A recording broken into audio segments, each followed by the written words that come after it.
There is a lot to learn, and you never wake up one day, and say, "Oh, I've published a book. I get it now." No, because the market is always changing. The market is always changing, and there's stability in a sense of creating your own structure and Mhm. routine and figuring out all these things of reaching out to so many publishers and all these different pieces that you're talking about. That it's definitely tough in the beginning. When you build that Yeah. routine of being able to kind of self-structure and set the time aside properly each day to do the things that you have to do.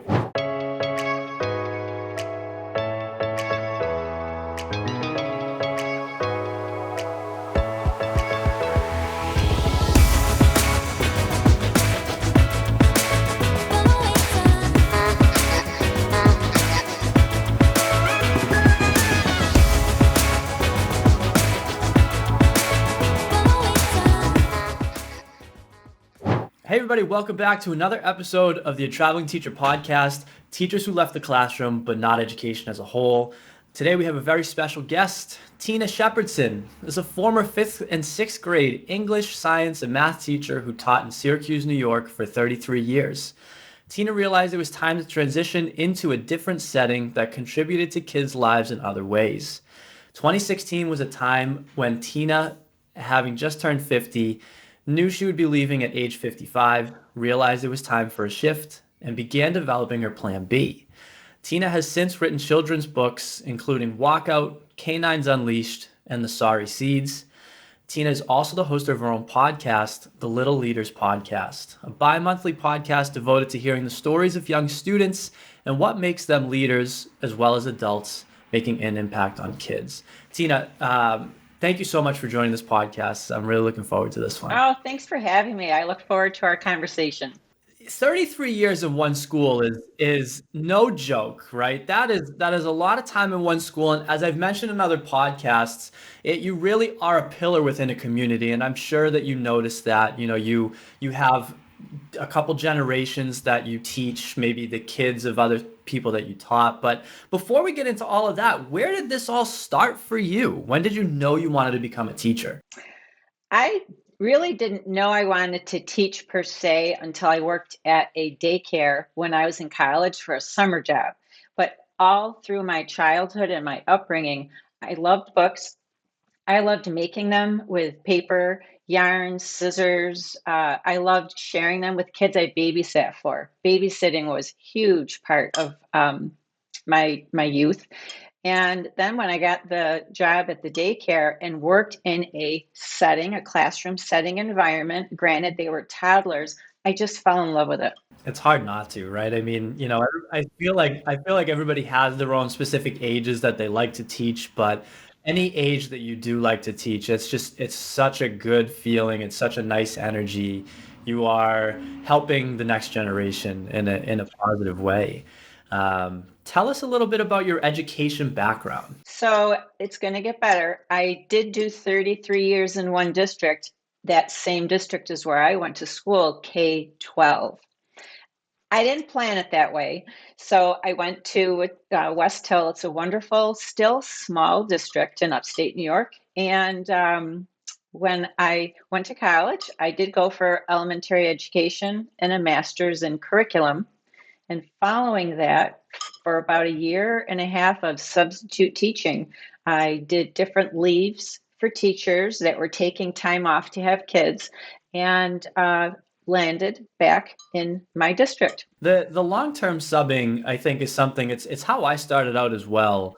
And it's something that actually really was a blessing in disguise because, yes, of course, when you come out of college or anything like that, you always want to drop into a full-time position, right? But my goal, I majored in physics and math, and my goal was to become a high school physics teacher. And I had this opportunity to do the 7th grade math.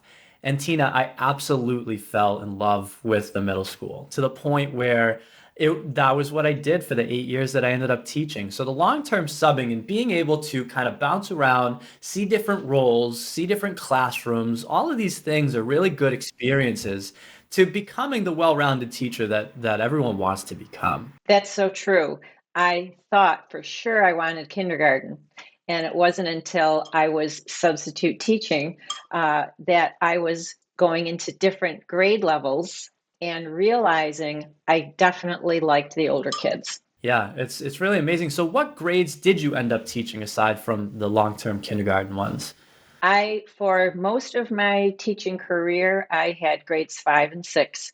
My first long-term leaves were third grade, which was great, fourth grade, and after that, it ended up being fifth for 12 years and sixth for 18 years. Wow. And the sixth grade where you were at, was that a part of the elementary as well? Was it K to six? No, so when I went to the district, everything was totally aligned differently because there wasn't the state standardized testing. So, like many of the schools, at least in New York State, they are middle schools are 5-8 now, and elementary buildings can be K4 or K6. It just varies, among districts. But our building was a 5-8 building. Yeah, that's interesting. I don't know if I've ever been well, I haven't been a part of a 5 through 8 building Mm-hmm. before. It's a good span for sure. It is. And you mentioned that the districts that, well, the district you grew up in and also the district that you taught in, which again I think is just so cool, but it was on the smaller side as a district, right? It was Yes. upstate New York. Hmm. Yeah. Yeah. And it made it hard to leave when it was time because that being a student and then eventually being on the other side as a teacher, there are just so many people, kids and adults that I was friends with or just helped me through difficult times in my life all those years. And the kids that teach you about yourself. It was like leaving somewhere I've lived for 46 years. It was hard. Even though I knew I was ready, it was just hard. I think it's difficult for everybody, but especially having been within a district for so many years, it's definitely, I can see how it is a lot more difficult. And yeah, with those smaller districts, it really becomes more so of a community than with the bigger inner city districts, right? It's you know everybody. The districts are definitely smaller in size, and yeah, I'm sure it has more of a community feel to it than I'm sure that the city ones do as well. Uh, tell us about tell us about your classrooms.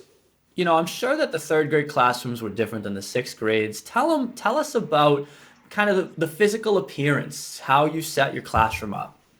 So, cooperative learning really became a big leader in how we taught. Therefore, there was a lot of grouping, which when I first started back in 1989, there was a lot less of that, more rows, square shaped arrangements, if you will. So, my room, we were set up in groups. I loved my classroom because it had windows all the way along that showed you the complete outside. So, you really felt like you were in a penthouse with a gorgeous view with four seasons, and there was no prettier view, even the kids will tell you, than the winter with the trees and the snow and sun sightings when we've had long spells of gray winters. Um, and we had a smart board. You know, the cupboards we always used as bulletin board spaces, and underneath the smart board, we were always hanging stuff. Like if I could hang stuff to have the kids see their own work or each other's work, I would find a place. Incredible. That visual aspect of having the bulletin boards and all the different work, it really kind of adds pride to the kids for the things that they've done because they see it and you're telling them like, hey, this isn't just going into a folder or wherever it is that you put it at home. This is going up on the wall. So, put your time into it. And this idea of cooperative learning, I think, is something that across the board teachers talk about and rave about, right? It's yes, especially when you get into the older ages, maybe high school and whatnot, the rows maybe make more sense depending on the class. But I feel as though cooperative learning is something that can always benefit, right? Because as you know, the social emotional aspect of teaching is a really big part of what we do, and I think why most teachers kind of come into it, right, is not necessarily only for the content that we're trying to teach the kids, but it's also how to be humans, how to socialize with each other, how to accept others for who they are, how to work together with people that you may not have thought you wanted to work together with, right? And so that cooperative learning is pretty amazing. I mean, do you have any standout stories that you can think of when it comes to kind of the group works or any of the projects that you may have done in the past? Science, when we worked on energy, um, kids love science. There's always projects and experiments and things to do. So we used to make roller coasters out of cardboard boxes, and they would have to design something that where there would be momentum, gravitational pull, and kids that maybe never got along or just maybe rubbed each other the wrong way, to see them come together to build a cardboard roller coaster with a ping pong ball and a tennis ball that had to be able to go down 3 hills, and the mess all over the floor and the constructive chatter. Like nobody was like off task. Make clean up, yes, but the actual working of it, I used to, and that's one of the things I miss about teaching. You're never sitting, you're always walking. So you're walking around, looking and listening to the discussion that kids are having.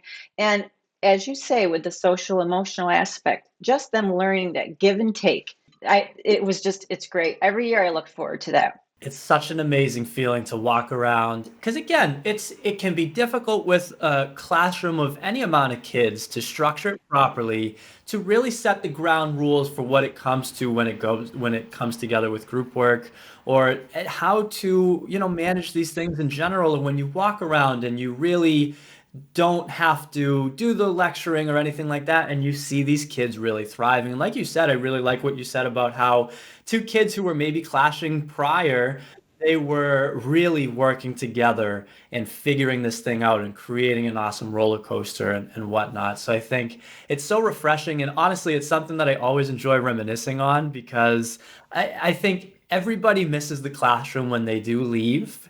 And, and that's something for any teachers that are listening that may be thinking about kind of transitioning. As I've mentioned in other podcasts as well, it's not 100% roses. If you feel as though this is something that you are ready to move on from, and think that there may be other options out there, there definitely are other options. Your resume does not end in the classroom. And yes, there's a lot of emotions coming through making the decision to actually transition out, right? There are so many reasons to it. We feel bad for our kids. We want to remain working with kids. We want so many different things. And yet, for many of us, we feel as though there may be another way of doing so. And it sounds like you have found that as well. But again, before we get into that, you did English, math, and science, which is an amazing combo, for the higher grades. Because I feel as though you not a lot, not most. I'd say most people are math and science or English and history, right? And so, talk to us about that. I mean, which one did you start off with? Which one would you say you enjoyed the most? So I started off years ago only with the entire classroom, and there wasn't any teaming. This was pre-teaming. And then when we aligned as a 5-8 building and the grade levels grew a bit, we started to team, and we were in teams of 3. So I was seeing my class and I was seeing other classes as well. So we each had 3 subjects. Wow. Yeah, and everyone's, 2 had the same. We were a 6-person team. And that varied also from year to year. I have to say, I obviously English, I'm a writer. I love language arts, but I also love the sciences, and the math tied right in with the sciences. But if I had to pick one, I would have to say English. I love figurative language, seeing what the kids would create in their writing, books that we would read together. Yeah, it's such a it's great to hear that, and it's such an interesting thing. I mean, for sure, the sciences are so much fun because there's movement, there's hands-on activities, there's a lot of group work, there's a lot of exploration, all these different things, and yet English has similar things when it comes to writing and being creative in a different way and really kind of diving into the details of an assignment when it comes to how it is that you want to portray something can is it definitely takes a skill, and it's definitely rewarding when you see it within your students for sure. What would you say was your favorite part about the classroom? I would have to say the hustle and bustle when the kids were working. And when we had time at the end of the day, my other favorite part, I just feel like they go hand in hand. When there was time to chat with them while they were getting ready, waiting for their buses to be called, because it gave you that time to help bring closure to a day, have a few minutes of conversation, whereas you may not have most of the day because you see so many kids. I generally had between 70 and 75 kids every day. So making that connection.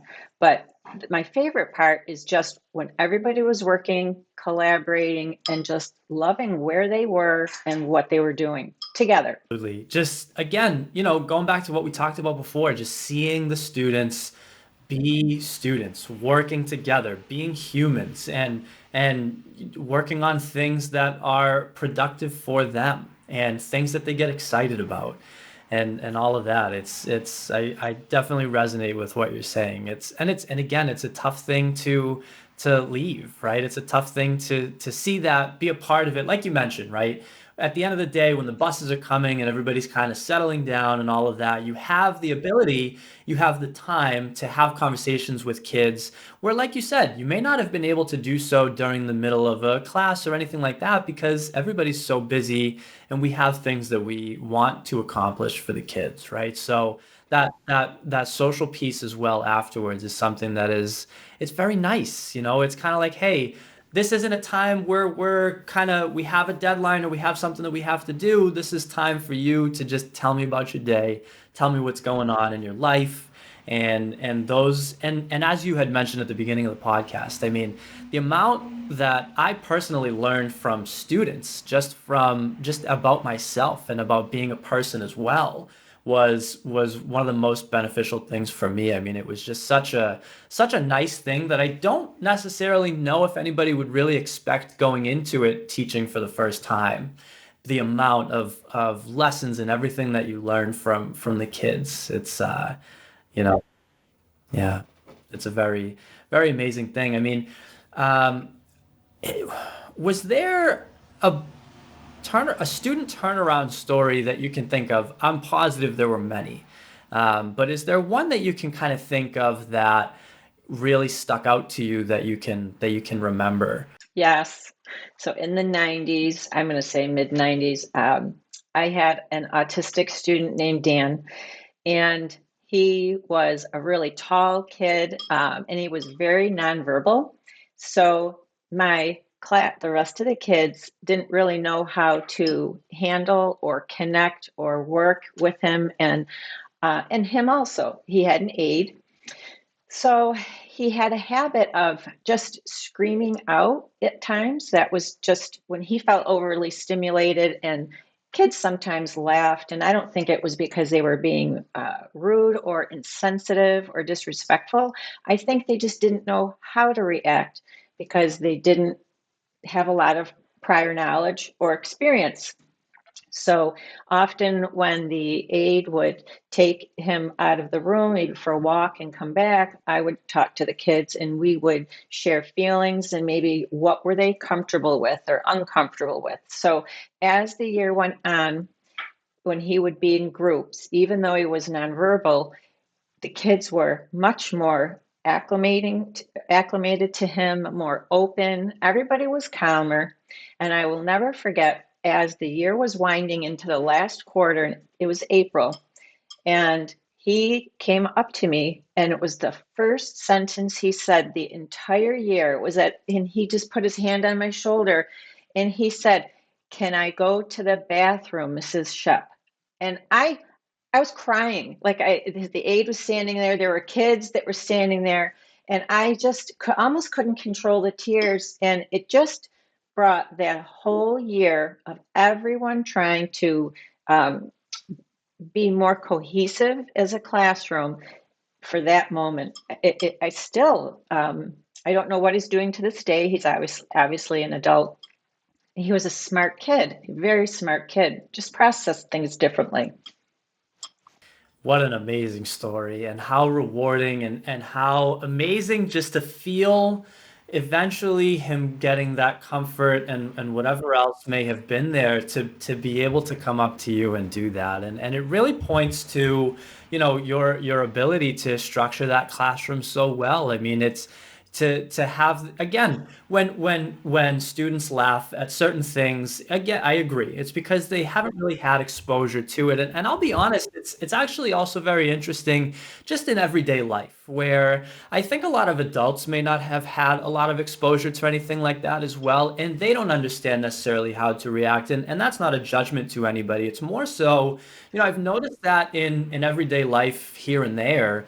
And the ability to understand and have the experience, and be able to communicate properly with a person with, different abilities, or whatever the case may be, it really actually kind of educates the people around you to be like, oh, okay, this is kind of how we do something like this. So that's just kind of what popped to mind when you said the kids would laugh. It's, again, it's just a lack of experience, and that's okay, but when you have those experiences and you really take advantage of them, it's just like anything else in school, right? It's a learning experience, and school is a microcosm for life. We take all these examples, and that wonderful, amazing story that you just mentioned. That is heartwarming, to say the least. It's unbelievable, and these are things that all of those students now have for the rest of their lives, including Dan and including yourself. So what an incredible story. Thank you so much for sharing that. I want to start talking about the transition that you made out of the classroom, but before I do, I'd love to ask you, what was your least favorite part about the schools and about the classroom? Part was the testing, just the excessive testing. I felt, and I know I'm not alone in this, that there were just so many interruptions within not just a day, but within a week. And as you regained consistency within your week, then the next type of test came. So that was really difficult. Um, and bulletin boards.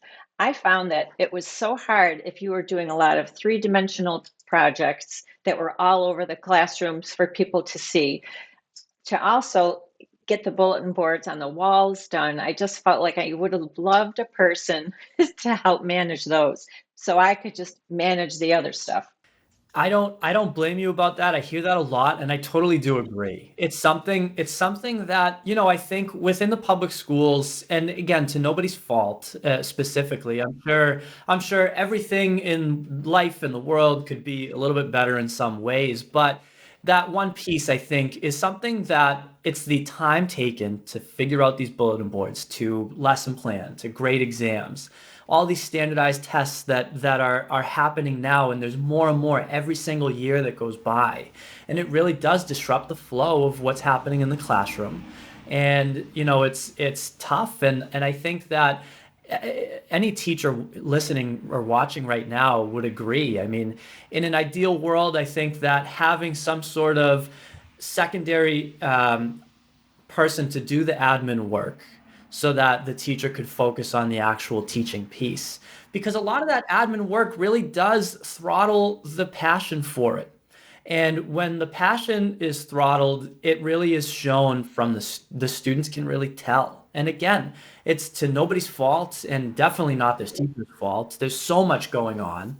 But if a lot of pieces were removed, I think that the passion could shine a little bit more.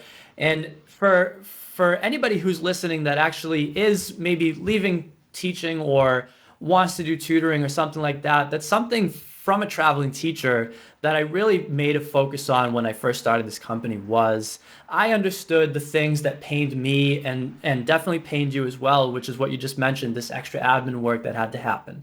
And when I first started this company, I realized that it was something that I would really prefer to kind of take care of for my tutors and my teachers. And so any kind of admin work, material gathering, speaking with the schools, all of that stuff is something that I really focus on me doing, so that the teachers that are on board can actually really shine their passions that much brighter, right? And so, it's important. It's something that is very necessary. And, you know, thank you for sharing that. And definitely with the standardized testing, I mean, it's tough and it's getting tougher every day. And, was there, I mean, there was definitely your least part of it. Was it something that kind of pushed you out a little earlier than you would have expected? No, it didn't, because I knew I would be there for my full term commitment, so to speak. And when I turned 55, I had 33 years, and I could have stayed. I just felt like I had gained many skills and I was ready to just develop them and contribute in a different way. But I knew that the testing wasn't part of it, nor was the pandemic. The pandemic was almost a blessing, just because I gained so many skills during that time online that, had it not been for the pandemic, I probably wouldn't have.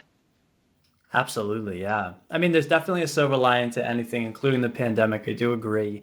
And it's shown that this online piece actually does work, especially when it comes to education in certain aspects, and communication in general. It's something that really kind of showed through and said, hey, no, this is definitely possible. And for anybody who's working with kids online, I'm sure it was definitely a fear of yours. Is this actually going to work for the kids, right? Because in 2020, thankfully I wasn't teaching during that time. I had already left, but hearing the nightmare stories of having 30 kids in a classroom that a lot of them weren't paying attention or misbehaving or anything, and having one teacher in there trying to control kids who are not in the same classroom as them physically, that is extremely taxing on anybody. And it was definitely, obviously, and most importantly, toughest for the kids, right?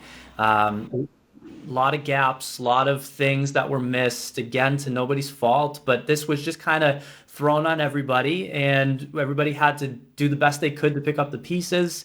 And in hindsight, I would say that everybody did the best they could, and I think with the limited amount of time that was available to even set any of this up, I think most people did a pretty good job with it. I agree with that also. You, it was scary for everybody, whether you were a parent, teacher, a child. But together, we slowly, figured it out. And it was all very new to me. And I was so grateful to have tech savvy kids that could help me in the beginning. And then over that summer, we took courses that our district offered. It all worked out. Again, through these adversities, we all grow, we all learn from them. And to your point with, learning the technology in a little bit of a different way, it's, trial, it can be trial by fire, but it works out in the long run, right? Yeah, I mean, talk to us about the leap in general. How was the transition for you going from the classroom to what you're doing now?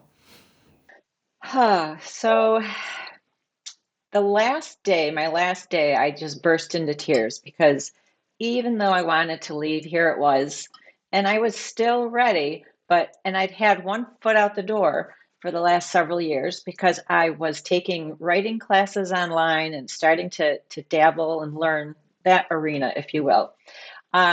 So when school came around in the fall, I was getting my routine set up, but I was very distracted, and I was not used to having such quiet, which I enjoy. And I enjoyed then, but it was just a shift in the sitting. Even now, I am amazed at how much I am sitting, because teaching, you do not sit. Definitely not. And Definitely I not. had to Yeah. also get a new relationship with food in my refrigerator. It was just so easy to work get up, get a snack or work, make another cup of coffee. You don't do that in the classroom. You're just busy with the kids. When you don't have them, you're planning, correcting, setting up an experiment. So that also disrupted productivity in the beginning. I just had to figure that all out. It really did take most of that first year.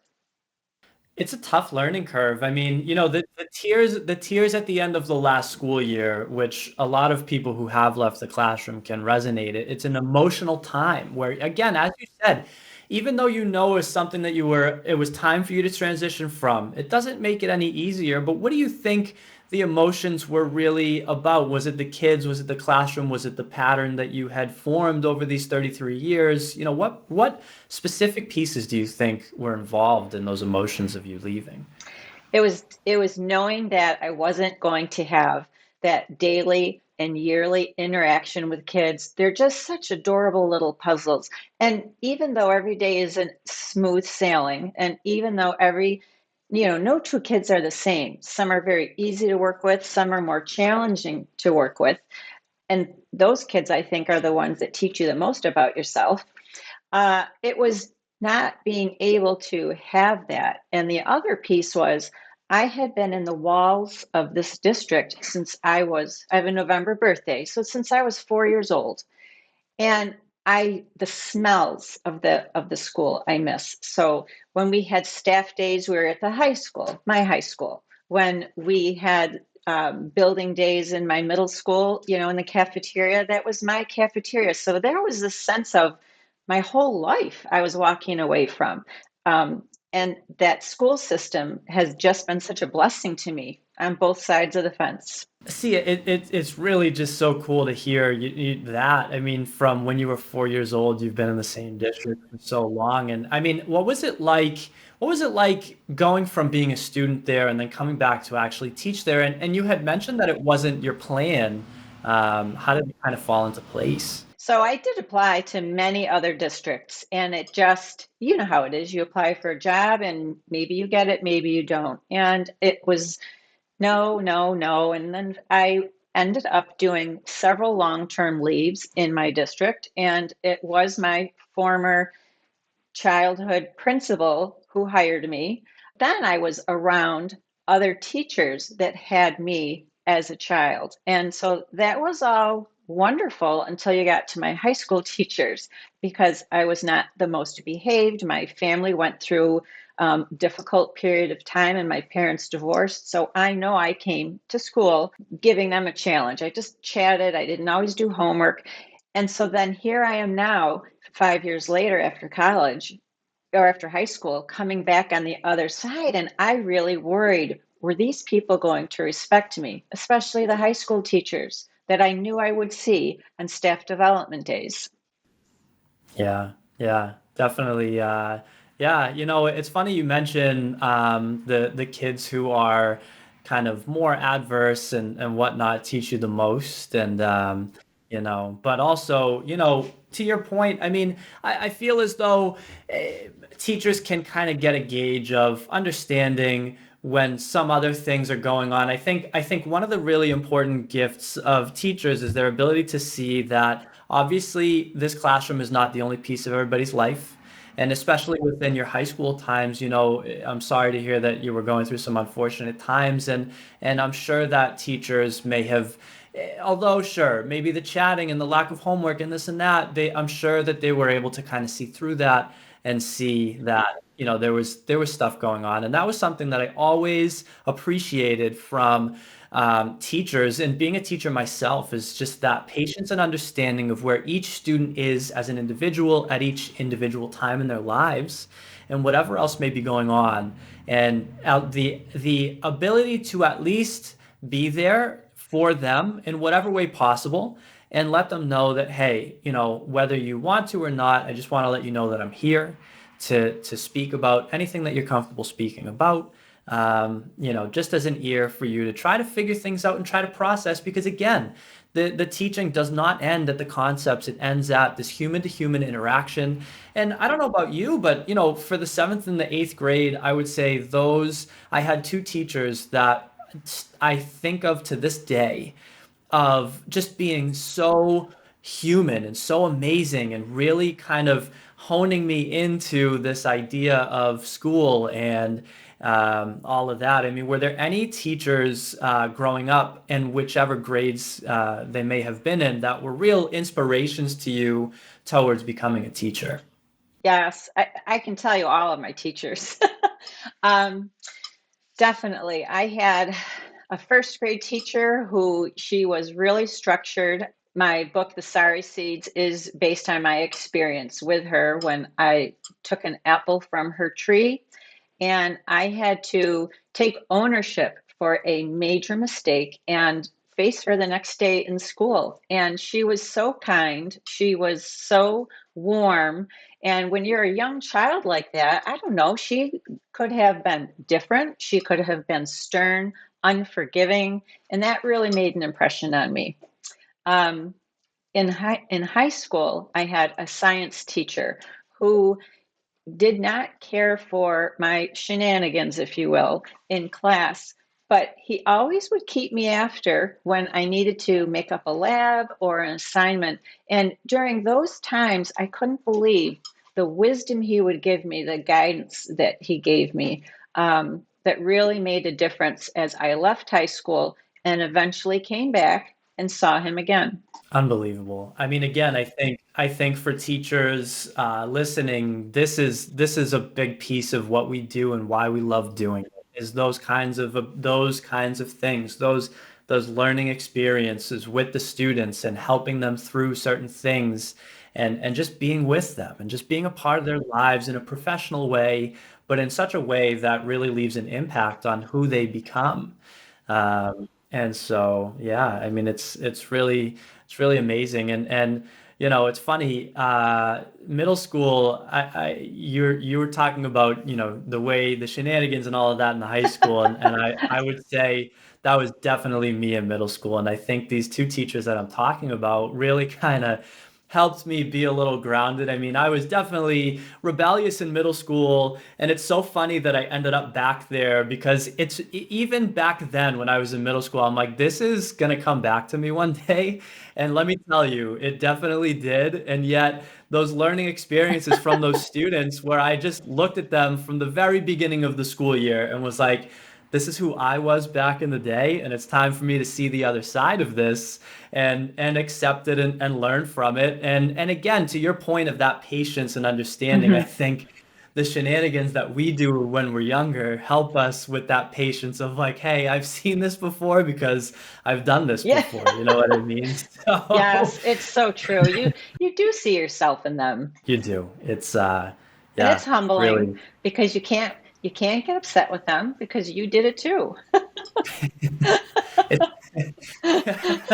it's that karma, if you want to call it that way, It where is. I had a history teacher in the eighth grade that we butted heads for the entire school year, and I went and I did my master's, and there was an assignment that I was doing during my master's where I had to reach out to certain teachers and ask them certain questions, and I made the decision. I'm like, you know what? I'm gonna reach out to him because I had already been teaching for a few years at that point. And it was great to hear his response. And unfortunately for him, that was his first year teaching with a brand new curriculum. And he had me in this classroom being the Being middle school yourself. child that I was. Yeah. Yeah. And to hear it afterwards and to Yeah, have been a teacher and all of that, I was like, wow, I respected him a lot more after that. But yeah, sometimes it takes some years to kind of figure these things out, and it always is nice to see the other side of things for sure. definitely. Tell us about what you have going on now. So now I have two books coming out this year, so that will make three. My first one came out during the pandemic in 2020. Um, and so one is a middle grade, Canines Unleashed, about a dog finding out he's going to doggy daycare because his owner is going to kindergarten. So it's all about entering new places. How do you find your way and navigate? Um, and then the Sorry Seeds is actually based on my childhood experience of taking an apple from my neighbor, who was also my teacher, her tree. And how was I going to apologize? In addition to that, I started the podcast, the Lil Leaders Podcast, which was maybe more about me because I could talk to kids again. So I really, during the pandemic, was amazed at how well an online atmosphere or community could be if you had all the right pieces in place. And I listened to newer podcasts myself because I had the extra time. And I took a class and I waited until I finished school so that I had time to concentrate, take another course that was more hands-on, and then with a bunch of wonderful YouTube videos, because I'm very visual, put it together. So I started that last fall, the first and third Wednesday of each month. I have met such wonderful kids and adults too, for what we call the big leader feature, adults that are making an impact in kids' lives. Just amazing. There's great people out there. And I love how the internet allows us to be able to meet these people. I totally agree. It's something that's really incredible. And again, the silver lining of what happened a few years ago, and it's something that, yeah, it's totally possible. Sure, it's a different style of community, but it's also it impacts more people. It reaches more people. Yeah. It has this ability to share these stories of these students and these big leaders and really kind of show others what is going on, and with what can sometimes be a lot of negative news and all of these things. I think these types of podcasts, like the one that you have, the Lil Leaders one, Right. is something that really kind of adds a positive piece to it. I mean, there's so many different people doing it in different ways where, there's a lot of Instagram people who are just kind of interviewing kids at a park or something like that, and just hearing these kids' responses. I'm sure it's something that you miss as well, and it's definitely Yes. something that I miss within the classroom. It's just because you got that all the time. I mean, for me, I laughed at least 3 times a day with the kids, and I don't know if there's many other jobs that kind of give you that guarantee of laughing at something cute or funny or a mistake or Yeah. anything like that, where it's just like, wow, like this is awesome. And you can all just kind of enjoy that moment of laughter with each other. And so, it's really cool that you started that podcast and you're able to hear these stories. But, before we started the podcast, and I can see one of the dogs, running around. Did you grow up with dogs from a young age? Was it always Akitas? Kind of tell us about that. Oh, that's a great question. I didn't even know what an Akita was, uh, vaguely, until I met my husband in 1992. He had just acquired a stray Akita named Bear, and he met me 2 weeks later. So the joke is he acquired two strays in 1 month. And then I realized that with the O.J. Simpson case, O.J. had had an Akita as well. So that was the first time I think I ever really knew of an Akita. Anyways, fast forward 31 years, and we are on our sixth and seventh Akita. We just love the breed. They're like kids or anything else. You get what you give. Um, we've purchased some, we've had strays over the years, and they've all been really good. They can be stubborn, but they can be ever so loyal. They shed a ton, but we love them. That fur, as I'm sure it sticks around for a very long time. And It does. having these dogs and clearly having such a love for them. I mean, your one of your books was about dogs. And how does it feel to now be a creative writer and really kind of utilize the things that you are passionate about in your own life, or maybe some of the stories that you've had in your past, to write these stories for younger readers, or even older readers? I think your explanation of this makes me want to buy them and just kind of read them up and see what's going on, especially with the Apple one. But yeah, tell us about that. How does it feel, kind of just writing onto paper and illustrating these things that you have in your mind? That it's really, I think, a true honor and a privilege to be able to try to do it. And I say try because the market is extremely competitive, but that helps you want to hone in on your craft and develop it more. We don't learn without challenges. But it's a wonderful challenge to have. It's wonderful to be able to use my experiences, and I think any author would say this, from their life or things that they love in a way that hopefully can make a difference in the life of a child. Hopefully, the Sorry Seeds will help kids understand that it's okay to make a mistake. It's what you do with the mistake that matters. And no one has to solve it the same way. You do what works for you. And that was something that I missed in the final years of teaching because curriculum had gone in some of the subjects to more scripted teaching. So we were in my final 5 years, all of us that taught English language arts were using the same 4 books, the same times of the year, pretty much on the same lesson, the same week. That was not my experience teaching most of my career. So doing this now almost takes me back to being able to be creative in in a way that I feel will help kids. For sure. And as I mentioned before, I mean, it's definitely a common theme and just an observation from my own experience that these scripted curriculums and all of this really tend to kind of dim the flame of the passion of a teacher. I wouldn't say necessarily the passion, but the ability to be creative and be creative to the point where it shows to your kids and be animated and all of these things. It, Yes. it definitely changes it a little bit, right? So Mm-hmm. I totally hear you, and it's something that, again, from for anybody listening who's thinking of potentially leaving the classroom, and by no means do I mean everybody because we need you in there. I Yes. think that public school, yes, there's definitely some changes that need to be made. There's a lot that is being shaken up right now. Parents are starting to see different options, including homeschooling and online schooling and all these different pieces that maybe were kind of shoved aside as a little taboo in the past, but everybody's seeing it. However, I don't feel as though public education is something that should go away entirely. I think it's something Mm-hmm. that has so much to offer It does. when things get shaken up and can kind of change in a different way. But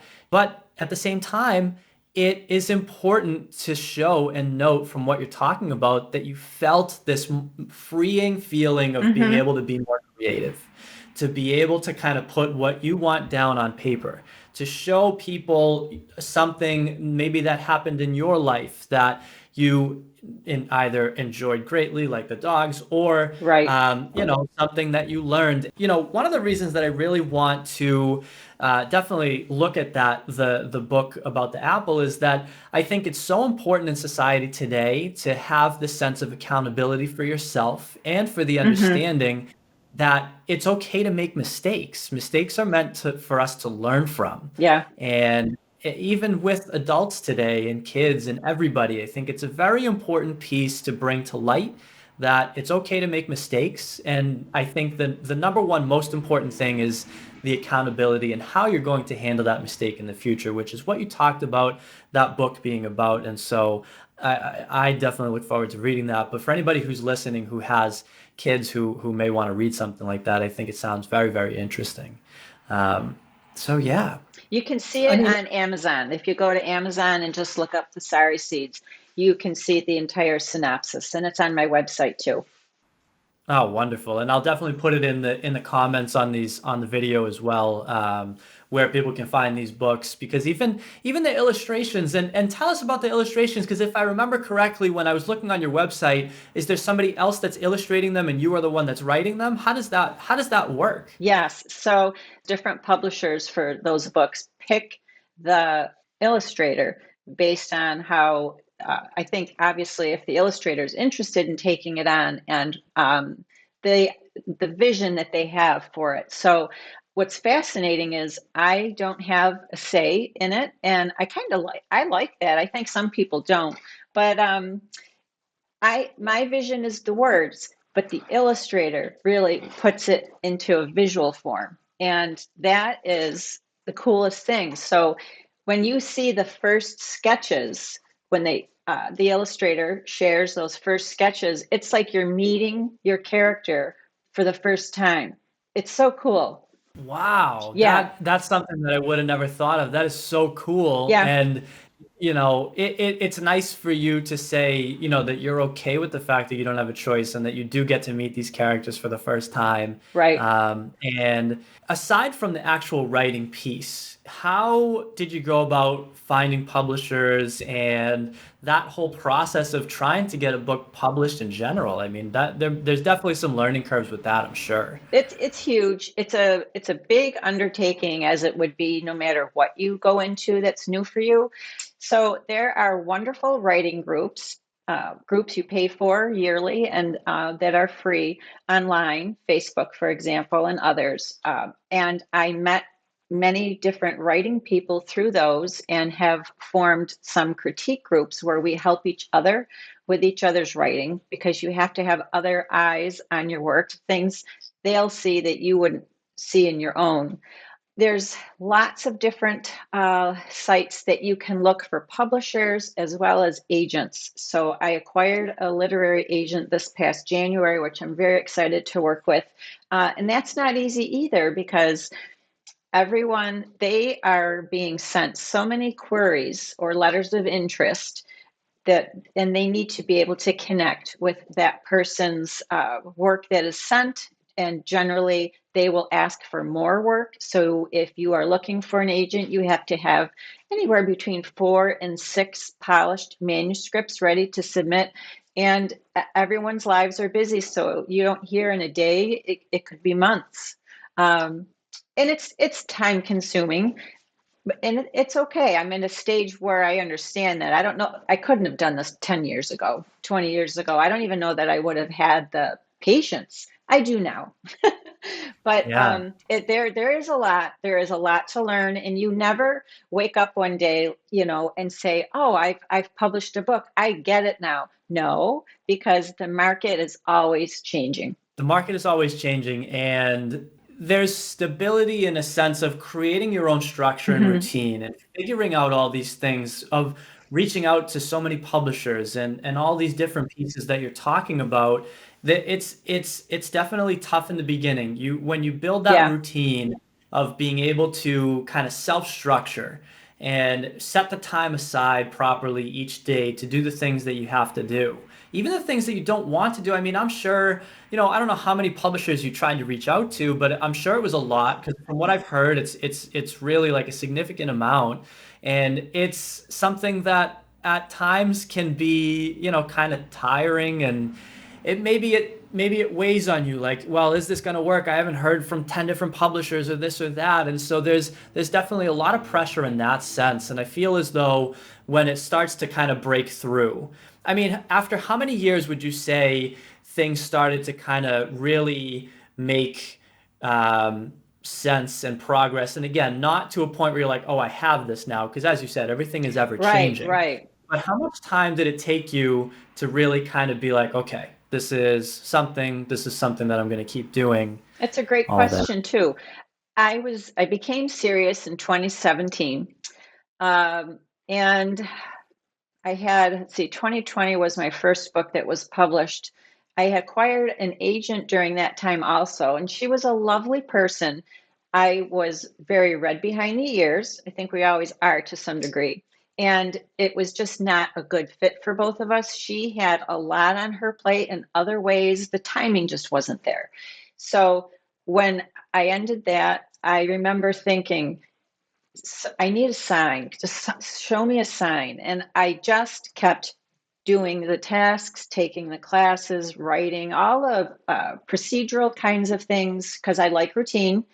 And slowly, when my second book was acquired, I thought, okay, I had to learn to be patient, and I had to learn that it will be what it will be, but I need to keep being consistent in what I give and what I learn. I think from everything that we've talked about when it comes to the transition into something different, that Hmm. is one of the pieces that is, the most valuable is what you just talked about. Because Hmm. again, for anybody who's listening, it takes time.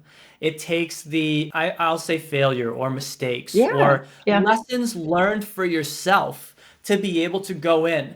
But as Tina just mentioned, I mean, she started in 2017 and 2020 was the first book that was actually published. And so it takes time. These things take time. And there's ways to supplement with all different things. And all it takes is the desire, Hmm. but the consistency, like you talked about. You have to be consistent. You have to show up every single You day. do. And the cool thing is, for me, from what I found personally as well, is that that consistency really creates the structure that you're looking for. Hmm. And it can be hard. I don't know about you, but it was definitely hard for me to create that consistent structure without the scheduling that somebody else has for you. Because again, like you said, with your relationship with food, right? You're like, I can't keep going to the fridge every 5 minutes because I just can't. Like, it's just not a good idea. And Right. it's, you have to give it time. You really have to show up and be self-aware and self-accountable because nobody's going to be there to tell you otherwise. And Right. so it's, yeah, everything you just mentioned is really, really incredible. And for, again, for anybody listening, things take time for them to grow and you have to allow them to do so. And for me personally, I feel as though as these things grow, there are leaps you have to take within yourself. Something that you mentioned as well. You're like, hey, I think I have to be more patient with this, and it will be what it will be. And it's a valuable lesson to learn, and yet it's something that can be so uncomfortable in the beginning. Because especially with somebody who's so passionate and you clearly are about what you are doing right now, and it really shines through, and it's really Thank nice to you. see. And it's something that when in the beginning you're like, no, but I want this done. I want this done now. I want to get this and I want to move forward into the direction that I want to go. And I think that is one of the harder pieces of transitioning into something like you are doing is that time, giving it that time and not giving up on your dreams because the first year wasn't exactly what you may have expected it to be. And really kind of taking a bird's eye view of what did I learn here in this past year? How can I do things a bit differently? Do I feel as though there are things maybe in terms of business that I could have done, or just kind of self reflection on the year and saying to yourself, what can I do to keep this going? And to anybody listening, what I will say is I feel as though if you put the real time in, the real structured, consistent time, things will happen. They aren't going to go the way you plan them to, but they will happen. And those pivots in life will really kind of bring you to where it is that you'll ultimately end up. And you can look back and say, wow, that's why that happened. That's why this happened. That's why maybe me and this woman didn't meet eye to eye. And whatever the case may be. And yet it's all good, right? You mentioned about the woman, the first publisher, amazing woman, Yeah, right? I And would never things say anything time bad. wise, yeah, no, for sure. Very And knowledgeable. time-wise, things just didn't line up. You know Right, what I right, mean? And so that's just how life is. It's just how right, business is, and we have to allow things to kind of go in the direction they're going to send us, you right. know? And when you have been a teacher, you, for any of us, you're in such a structured setting. This week we have to do A, B, and C in math, English, and science, and we can continue it next week. But by the following week, we need to be moving forward. When you don't have that built-in structure in your home or wherever you may be starting something new, you don't have that. You have to figure it out. Yeah, you have to figure it out. And again, it's tough in the beginning. It's Hmm. something that you're like, well, I have all this time. Yeah, I can do that later. Hey, one of my first department head for math said, if it was the old saying, if you give yourself all day to balance a checkbook, you'll take all day to balance your checkbook, right? And Right. it's, you really have to kind of self-regiment and self-schedule the time to do the things that you have to do. Amazing. Really, all amazing stuff. I mean, in general, how has this transition helped your relationships with people around you and more importantly, yourself? Well, I think for people around me, I would uh, think of my daughter as one person, for example. So she's graduating from college in a few weeks. And so she's been in transition for the last few years, just trying to figure things out. So she's seeing her mom trying to figure things out at a much older age and stage of life. So I think that sort of helped her. She's come and asked me some questions, and we've had some conversation. she can get really worked up, because she doesn't see things aligning as quickly as she'd like. So I can offer some, wisdom and let her know that, I wish someone had told me in my 20s to be a little bit more patient and just keep doing what you need to do. I think sometimes, it just helps other people who maybe don't know. Some of my friends haven't been sure what to do with that extra time. Not that they would want to do anything like this, but it just gives them some ideas that, there is something. I just need to find it. Yeah, what I'd like to say before I comment on that is there have been, I'd say 3 or 4 times where your message has been so heartfelt that I really truly, feel it. And I think that is just so amazing. I really Thanks. appreciate you being on here. As I mentioned before, your passion is clearly evident. And these stories that you have told are amazing. And your perspective on how things are going and the progression of life itself Mm-hmm. are very insightful.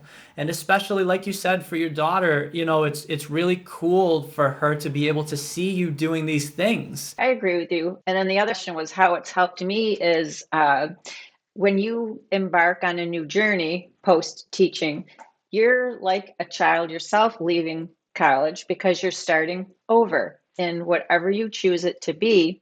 And sometimes we think, do I have what it takes? Do I have the technological skills? Do I have this? Can I do that?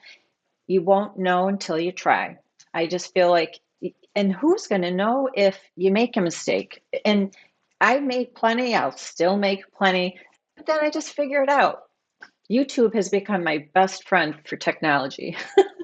There's, It is mhm, unbelievable, yeah, how much you learn from it and what's available out mhm, there. And something I forgot to touch on before that I want to touch on now is you mentioned that it is the book space is extremely competitive, mhm, and yet it allows you to really kind of hone in on what it is that you want to do. mhm. And I think a lot of people may see that as pressure of competitiveness and, well, I have to follow this certain thing. And I think also on the other hand of that, it really feels more freeing to be able to say, well, there's so much competition. Why don't I just do exactly what I want to do?